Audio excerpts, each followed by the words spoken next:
You're listening to Wildlife Control Consultant, where we provide research-based information on all things related to vertebrate pest management. Hi everyone, Stephen Vantassel here, Wildlife Control Consultant, bringing you another episode of the Wildlife Control Consultant podcast.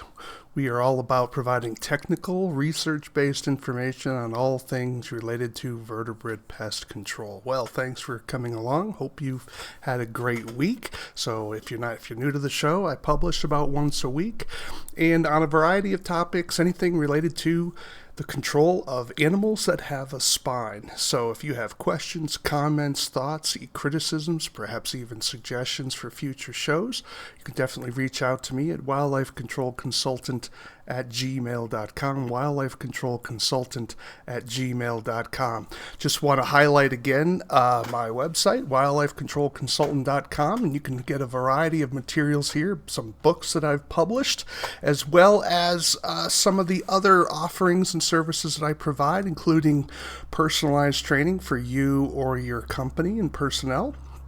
Also, I do ghostwriting and assistance with the development of PowerPoints. Perhaps you have to do a presentation somewhere and you want your PowerPoint to be looking good. Well, definitely reach out to me. We gotta tweak it a little bit to get it looking better for your audience that follows proper educational procedures. All right, well, enough of that. So this week I'm going to start a little series, at least a two-part series on the management of chipmunks. So they can become kind of a problem. Let me kind of get this started up there. There we go. And so chipmunks they're absolutely adorable. I love chipmunks, to be sure, but they can become an issue.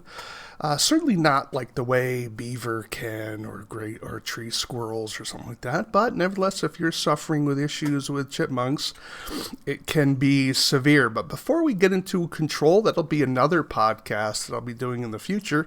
We want to delve in some of the biology, behavioral aspects of chipmunks. And so if you're someone who manages chipmunk problems, or perhaps you just want to learn more about chipmunks, this will be the podcast for you. So, of course, we need to look at some of their biological characteristics, their anatomy, of course, and they're characteristic of their stripes. As you can see here, they have those longitudinal stripes, so they have kind of a big band in the middle of their spine, and then it's flanked by two black stripes with a white stripe in between. Look around their eyes, of course, and you can see the white bands around their eyes. And so there are a variety of ground squirrels that look similar to chipmunks, and so it can be a bit confusing at times. But a lot of times a lot of their behavioral elements should be relatively simple. So this is technically going to be what they call the eastern chipmunk. So if you're in the West, we have a different chipmunk out here. But I would think this would still be helpful out there, but we'll have to see when I get to that particular species. So again, total body length, they deal with millimeters because scientists want to be more precise. And again, total body length includes the tip of the nose to the base of the tail, and then the tail is its own length. If you see something that says total length, then that's from the tip of the nose to the tip of the tail, but you have to pinch the end of the tail so you're not just measuring hair. You have to get to the bone, right? So it's bone to bone. Again, they don't weigh a whole lot. You're looking at just a couple of a few ounces. And again, the tail length, that can be quite useful when you're trying to identify animals. Sometimes is that the tail length is less than 40% of its body, and it's dorsally flat. So dorsal just means top down. So it's flat this way rather than this way. Think of it as a fish fin. Fish fins tend to be vertical, where this is dorsally flattened, so it's parallel with the ground. And so very, very cute animal indeed. I've had the privilege to control chipmunks in several situations when I worked back east, and I just like chipmunks. So what can I say? All right, in terms of their biology, they tend to prefer cooler temperatures, and they get overheated at 96.8. So if you know what our normal temperature, humans, is 98.6, that's our normal body temperature. They start to cook when they get close to that, right? So 96.8, they start getting hyper, not hypo, not too cool. They get too hot at that particular temperature. So that should also gauge you in terms of why they're coming out of their burrows at certain times of the day. So they want to make sure that they're not going to be overheating. They need a lot of water, particularly during the reproductive system. So 24% of their body weight I would believe that's per day. So they got to be getting a lot of moisture into their system during reproductive season. But notice it drops dramatically during the hibernation season, which makes perfect sense, which is why they're hibernating. In terms of captivity, and of course it's always tentative when you're comparing data from a lab and comparing it with what a chipmunk is in the wild. The reason is that the laboratory has controlled environmental conditions, and also less stress, right? You're going to lose a lot more water when you're running away from predators than being inside of a cage inside of a laboratory. But nevertheless, it does provide sort of a baseline of what a chipmunk needs when it's not stressed, right? So that would be 16.4 milliliters a day. So not a whole lot. Not a whole lot, to be sure, but they do need moisture. And so I didn't see in the literature whether that would be coming all from their food or whether they needed what's called free water. So that would be an interesting question to ask. So that you as a wildlife control operator need to be thinking, is water a possible bait for chipmunks? And that may be something that you want to perhaps play with. And where do they occur? As again, I called them the eastern chipmunk, right? And so you can see the map here. It's pretty much the eastern half of the United States. They don't occur in Florida and along the coastline of some of our southern states like North Carolina, South Carolina, Georgia, and Florida. But they do occur elsewhere in the Midwest, of course, also in New England. I used to work in Massachusetts. But they love areas where they have good wooded habitat because, again, they rely on those nuts that they can get a hold of. And they also like crevices. So in New England, of course, we had all those old rock walls that were built by the early settlers. And so the chipmunks took full advantage of them because it provides them great cover from predators, to be sure. But nevertheless, they will dig burrows into the ground. But if you have a rock wall, all the better to build your den into. In terms of reproduction, they're mating here late February, early April, and then they have a second mating period late June to early July. So they're mating twice a year.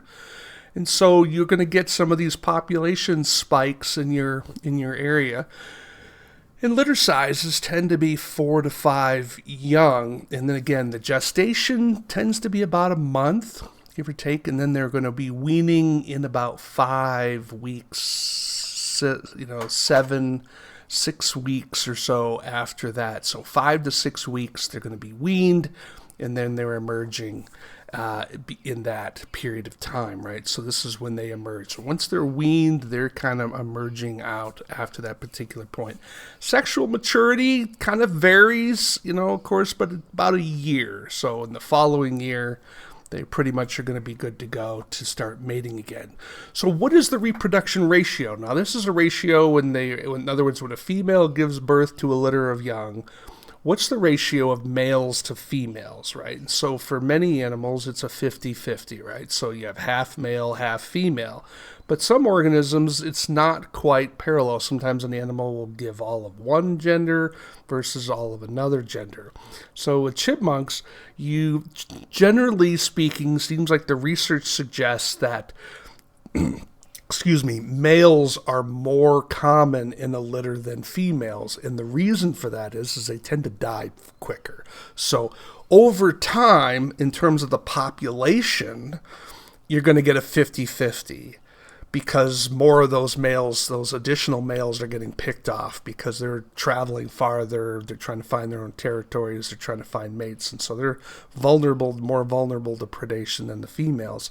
And so you're in the population, you're going to get about a 50-50. But in terms of the immediate reproductive in the litter, reproduction litter, it's going to be a little bit more biased toward male. Not significantly, a 52-48, 45-55 is not a significant difference there, right? And he might typo there, a female. I forgot to drop the E in there. I'll have to go fix that later. But so when you're trapping, you say, well, Stephen, why do I care about whether, what the ratio is? Well, the reason is that when you're trapping in the field, let's say you're getting hired by a client to remove chipmunks, you should be getting about a 50-50 ratio in the field when you're removing. I've had jobs where they had a whole lot of chipmunks, and so it never occurred to me to be checking. We were just trying to remove numbers, but it kind of gives you an idea. You should be getting about a 50-50 in the gender. Again, when you're checking gender, be careful if you're doing it with a live animal. You don't want to get bit, right? So otherwise, if it's dead, then you can probably check it. Remember, these animals often have fleas and ectoparasites, so make sure you're protecting yourself with proper gloves and that sort of thing. You don't want to have ticks get on you and fleas that can spread disease to you. Now, in terms of their life cycle, this came from a particular journal that I was able to look at, and so it's a little fuzzy there in terms of the text, but it's quite useful. Of course, you can see the months. So it starts in January, February, March, April, and you go all the way again to the next January. So they start off the year in hibernation, and then depending, and again, this would depend on elevation, it would depend on weather conditions. So just see this in terms of its relative relationship. You as a professional should be developing your own calendar for your particular area, or talk to your state wildlife biologist, non-game typically, and ask them, how are these animals living in our particular area, right? Because Massachusetts chipmunks, their schedule is going to be a little bit different than one that's going to be in Northwest Georgia, right? So make sure you find this. But anyways, for our purposes, it's helpful to just sort of look at in terms of how things are progressing. So your data may be several weeks earlier or several weeks later, depending on a variety of environmental conditions in your particular area. So starting off with hibernation, okay, and then they're going to be mating perhaps in February and March. Some will come out, of course, in spring emergence perhaps out as far as May, depending. Again, you have some dashes here because there's some variability. Then you have breeding, and then, of course, the pregnant females are going to be gestating, and then ultimately nursing and dispersal. So once you start getting into the June area, young should be emerging. So that's going to be important for you as business owners. Like, if you're getting a spike of phone calls in May, June, chances are it's because the young have emerged. They're leaving, trying to find their own territories, to be sure. Then when you're looking at July and August, they're mating again. And then you have another burst of young sometime around September, October, into a little bit of maybe mid-October there. But they're also looking at different types of activity. There's a lull in activity they can do with sort of an estivation might be the word I want to use, which is just sort of a fancy word that they kind of just hang out for a while. Like think of it like a vacation. They're not hibernating. They're not really sleeping. They're just sort of hanging around and maybe feeding on the food that they've already gathered during the summer. And then they're foraging, of course, with a frenzy because they got to stockpile food for hibernation, because their hibernation is not a full-on hibernation. They basically go on extended sleeps for several days, then they'll eat, and then they'll go back to sleep, and then they'll eat, and then it kind of goes back and forth. And if there's a warm spell in the middle of the winter, they'll come out of hibernation, come out of their burrows, forage around, then go back into their burrows. So I've trapped them even in December, right? And so we had a little warm spell, they're out of the even, and there could still be snow on the ground. So don't assume just because there's snow on the ground you won't have chipmunks moving, but they can be moving. So don't just assume they're not like a woodchuck where they're basically, out of action until they emerge from hibernation in February or January. And then, of course, they're going into fall disappearance. It's when they're getting ready for hibernation. They're kind of hanging out. And so once you start hitting November, December, again, depending on elevation, depending on weather conditions, it's going to be hard to trap them. So if you have a client saying, I have a whole bunch of grounds of chipmunks, I need you to get rid of them, they're talking to you at the end of October, your window to capture those chipmunks is going to be pretty low.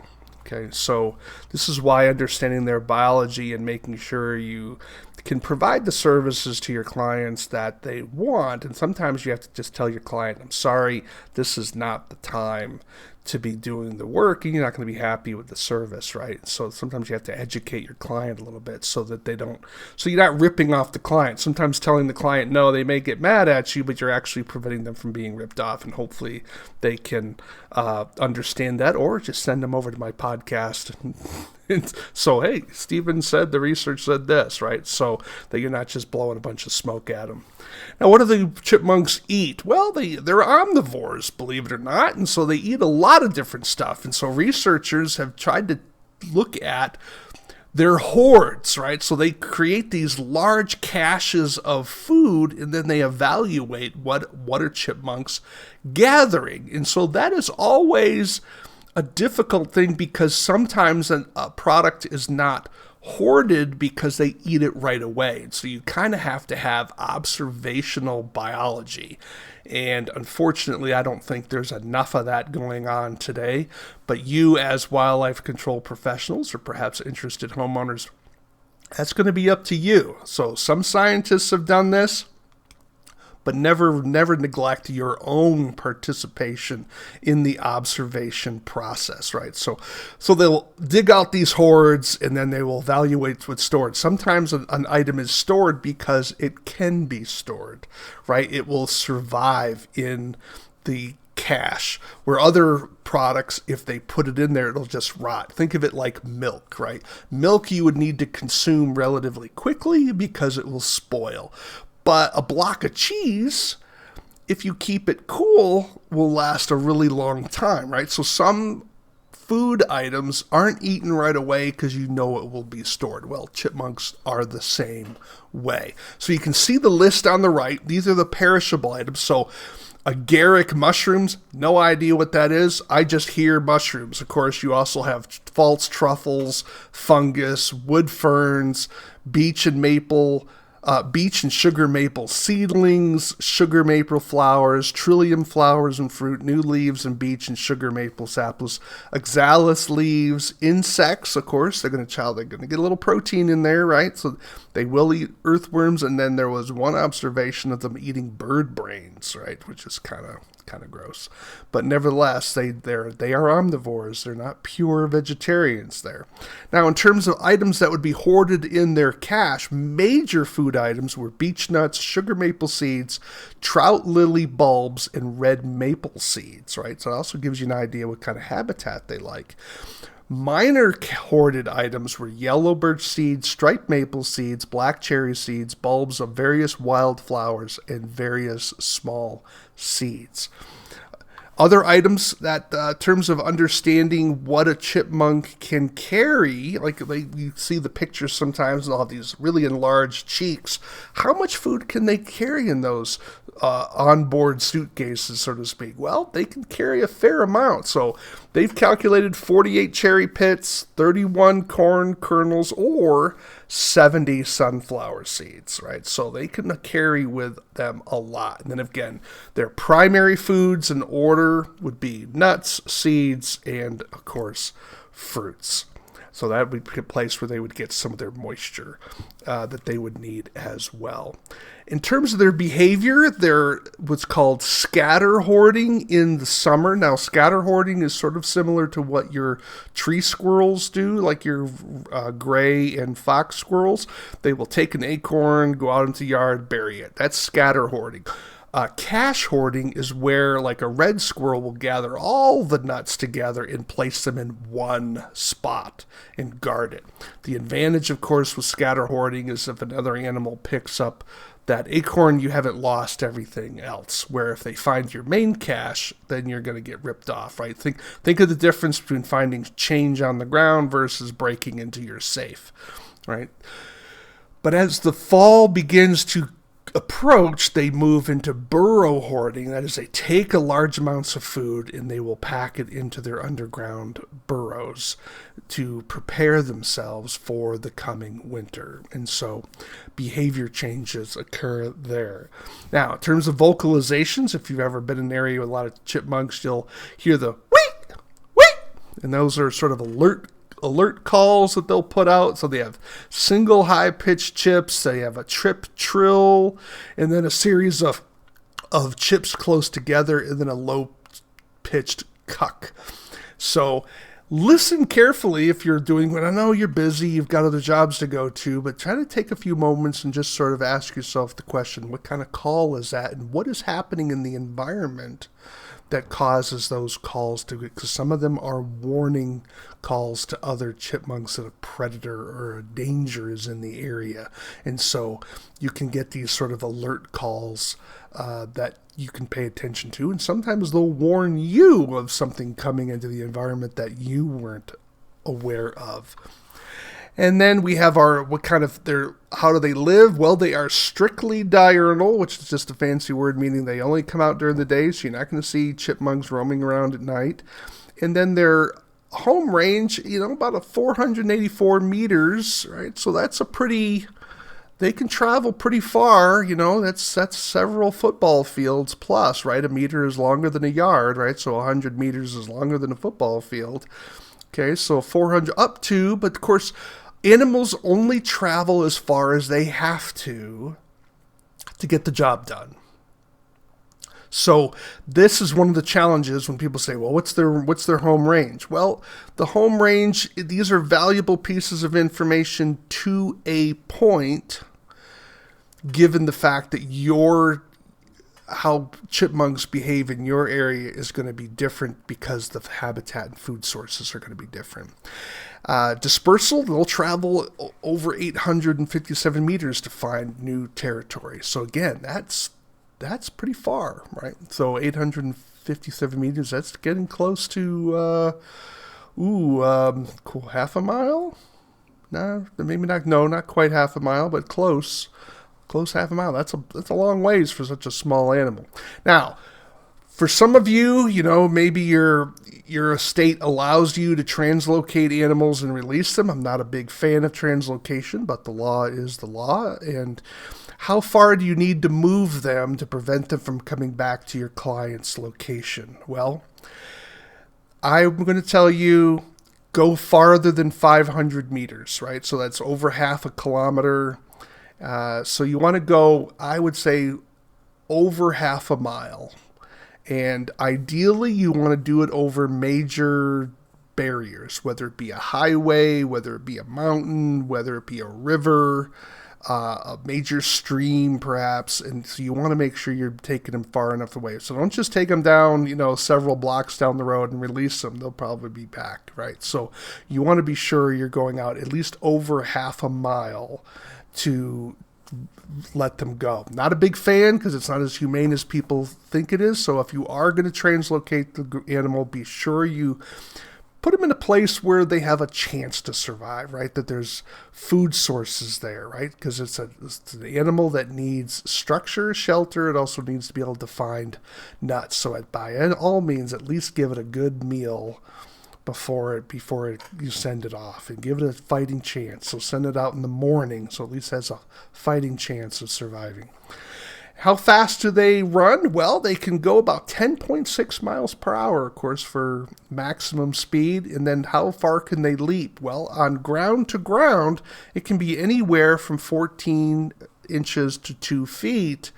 If they're on like a log and leaping, that can be out to 30 inches. So some pretty good hind legs there for such a small little critter. So if he's got to run away from predators, the little guy can jump. We've already talked about them being diurnal, but they are not a full-on, what we call a true hibernator. I mentioned this already before, that they will wake up during the wintertime, do some feeding, and come out of the burrow in the wintertime if the weather conditions permit. And so, but this torpor, which is a period of inactivity, will cut their energy usage, but they do have to have that food cache to help them survive the winter. They're primarily terrestrial, but they can climb trees. Some research shows they can climb up to 40 feet high, which is pretty impressive for such a small little animal.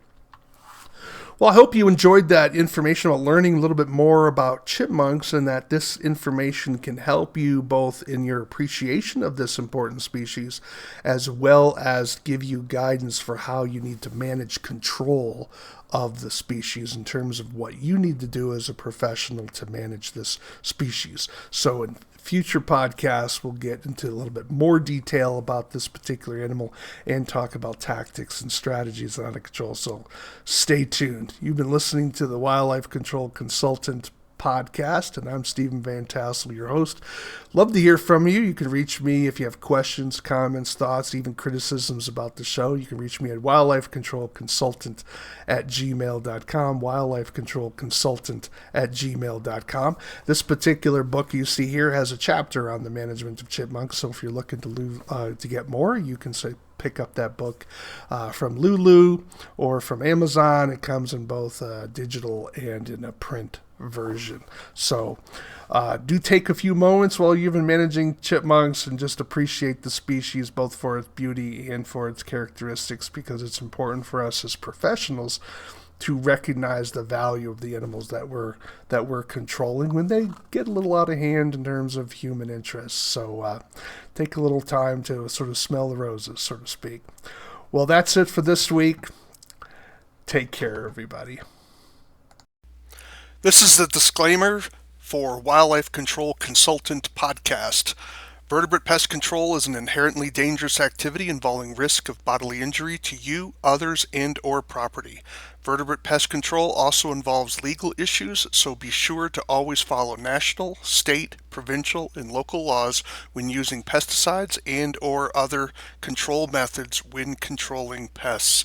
Wildlife Control Consultant LLC, Stephen M. Vantassel, or their affiliates are not responsible for your use of the information provided here. Always consult a qualified and appropriate professional before employing the information provided here.